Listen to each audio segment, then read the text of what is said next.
class is now in session. I'm Professor Hockey, and today we will be discussing Game 11 of the regular season, in which the Sharks have lost 4-1 to the Toronto Maple Leafs. Now, this game was a bit closer than the score might indicate, at least on the scoreboard, of course, as the Leafs got the late empty netter as well as a bit of a garbage goal from Auston Matthews in the last few seconds of the game.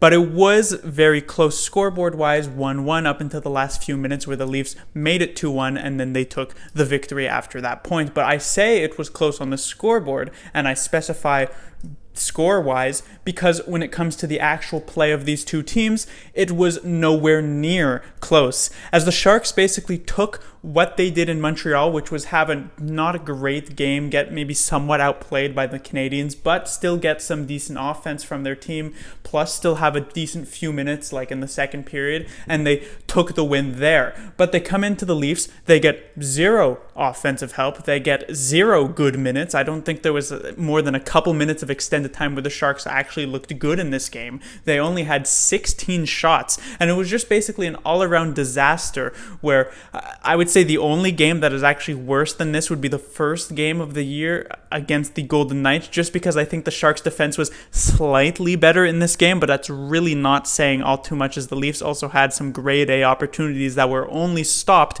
and the reason that this game was only 1-1 coming down to the last few minutes of the third period was because of the Sharks' goaltender, but we'll get to that a bit later. Now, this game actually started off with the first goal going in the Sharks' favor. It was Kevin Labanc, even though they were getting pretty heavily outplayed. I mean, just in the first few minutes, the Leafs had multiple golden opportunities, a couple where they just misfired completely, and a couple of very good saves by Martin Jones. And this would remain a 1-0 lead all the way into the last 2 seconds of the second period, where Jake Muzzin would tie it up. An unfortunate break for the San Jose Sharks to let that happen going into the dressing room, a bit of a deflating type of goal going into the last 20 minutes. And so while they survived the third period, eventually Riley would put it in on a great shot to make it 2-1, and the Leafs would end up taking it. So the first thing to talk about would be Jones. As I had mentioned in my previous review when I was talking about Aaron Dell, I said Dell had a very solid performance in that game, and depending on how Jones did against this Leafs team, would see if Dell would actually end up earning another game on the road trip. Now we're seeing Jones here, and he plays a spectacular game. Basically, the main difference between him and Dell in these past couple of games was that Dell actually got some goal support, right? If the Sharks scored 4 goals in this game, they would have certainly gotten the victory. And so Jones let out to dry a bit by his team. He made some really key saves in this game, some great glove saves, a breakaway save on a Kerfoot, and Jones basically did all he possibly could to try and get this win. But the 16 shots the Sharks got, I don't think any goaltender was going to will them over the finish line. So a bit of a wasted great game for Martin Jones, and the Sharks will get back to the drawing board for the next game with, I suspect, Jones between the pipes. Next, I will talk about the penalty kill, as that I keep it a bit positive in terms of points, because if I was going to talk about negatives about certain players in this game, I'd go on and on and on talking about 15 or so players in this one. So I'll talk about the penalty kill that managed to go 5-for-5. They were first in the NHL coming into this game. They remain first in the NHL due to these 5 penalty kills. A lot of the credit does go to Martin Jones, but still also some solid play from the Sharks penalty killers. Again, I mentioned in the previous game in the Montreal Canadiens review that the Sharks special teams is basically the only thing keeping this team afloat at the moment, and it continues to be that way. Now, the Leafs got the 5 power plays, the Sharks only got 1 power play, and normally I would be upset about that balance because it would seem as though it's a sort of difficult to have that much of an imbalance. But with the way the Sharks played, I'm even surprised they managed to earn a single power play in this game. They basically forced absolutely nothing out of the Leafs. There was no reason to ever take a tripping penalty, a hooking penalty, or anything like that to try and prevent a Sharks offensive chance, because there were no Sharks offensive chances. And so it being unbalanced 5-1, that tells me nothing about how the refs were in this game. It just tells me a lot about how the Sharks were in this one. So luckily the penalty kill was there, or it could have looked a lot uglier than it did.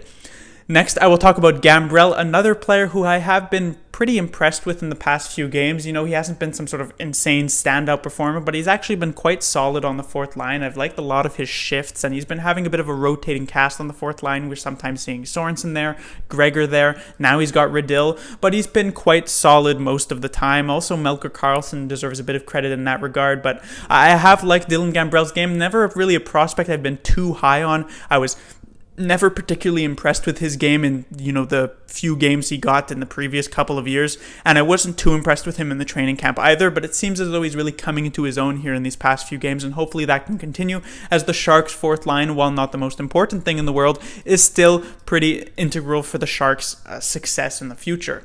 Finally, I will talk about one player, and this isn't necessarily negatives dedicated to this specific game, but just in general, Timo Meier really hasn't been doing all that much offensively, only with 4 points here during these first 11 games, and it is a bit unfair because when you take a look at players like Couture, like Kane, they're benefiting heavily from being on the Sharks' first power play unit that has been so good thus far. I mean, Kane especially, 6 goals on the year, a good 4 or 5 of those coming on the power play especially, and Meier does not play the first power play unit with these guys, and so he doesn't get the benefit with some assists here or there when the Sharks get those power play goals, but still, you can tell even at even strength, Meier is not where he was last season.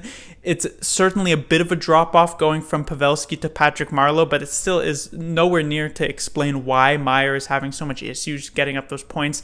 There were a couple of okay moments in this game, I guess, but still, you need to see more from this player. This is a player who came into the offseason. He needed a new contract. The Sharks got him for $6 million, and it was widely regarded as one of the biggest steals of the offseason. It was a very well-structured contract by Doug Wilson, and so they managed to keep him. They managed to keep LeBanc as well. But now you're taking a look at just these first close to a dozen games into the season, and you're saying maybe $6 million is a lot more fair and maybe slightly more than how Meier is playing right now.